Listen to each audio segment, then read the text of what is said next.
The most terrible thing has happened. The two eldest boys, one is 15 and the other 12, both joined the Hitler movement and became enthusiastic young Nazis.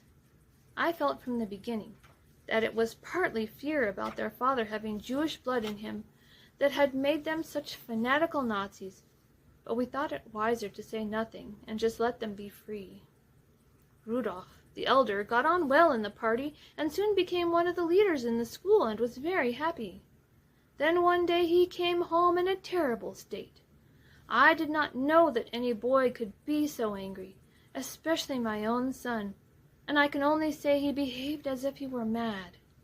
His brother explained that it had been found out that their father had Jewish blood, and poor Rudolf was insulted by one of the young masters in front of the school. He was no longer allowed to be a leader, and probably he would soon not be allowed to be in the Hitler Jugend at all. I could not help him by talking.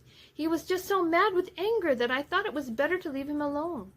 But I knew my husband would soon come in through the back garden, and I thought I had better warn him first what had happened, because he was very fond of the boy, as he was the only one in the family who was also a musician, and he and his father went to all the concerts and musical festivals together.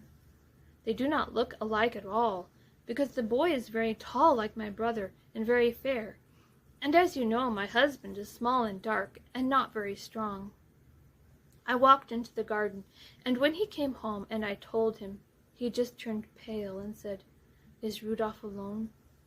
I said, "I will call Margot out into the garden, as I think she is in the room."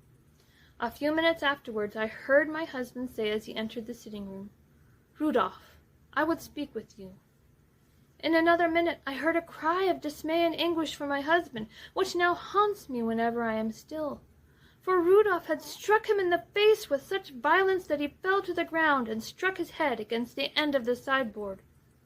For a moment Frau Brunner could not go on with the story, and then, seeing the look of horror on my face, she hastily exclaimed, "Oh, believe me, Rudolf was mad. He is not like that. He could not have done it if he had not been mad. I rushed into the room and saw by his face he was mad. He ran past me and out of the front door while my husband lay on the floor unconscious with blood flowing from his head.